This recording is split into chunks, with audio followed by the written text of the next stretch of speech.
સ્વામી આજે જે 30 દિવસનો જે કાર્યક્રમ છે શું છે શંકરભાઈ? આ કાર્યક્રમ ભગવાન સ્વામિનારાયણે જે ભૂમિમાં બેસી અને સમગ્ર સ્વામિનારાયણ સંપ્રદાયના અનુયાયીઓ માટે આચાર સંહિતા એટલે કે શિક્ષાપત્રીની રચના કરી અને દ્વિશતાબ્દીની તિથિ સંવંત 1882 મહાસુદ પાંચમે લખાણી 2082 મહાસુદ પાંચમે એટલે કે વસંત પંચમીના દિવસે 200 વર્ષ પૂર્ણ થાય છે. એની એક ઉજવણીનો ભાગ છે, ત્રિદિનાત્મક કથા છે.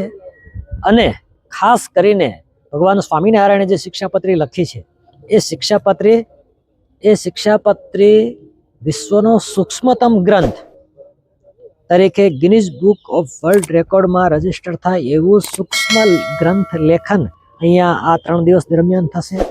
શિક્ષાપત્રીની જે હસ્તપ્રત છે એ હસ્તપ્રતને સ્કેન કરી કમ્પ્યુટરની અંદર હસ્તપ્રતના રૂપમાં જ ટાઇટેનિયમના સ્ટીલ પેપર ઉપર અંકિત કરવામાં આવશે, જેથી વર્ષો સુધી હસ્તપ્રતો જળવાઈ રહે.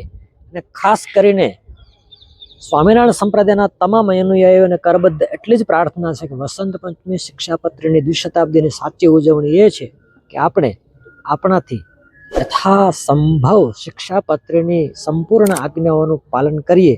એ શિક્ષાપત્રીની સૌથી મોટી ઉજવણી છે. જય સ્વામિનારાયણ.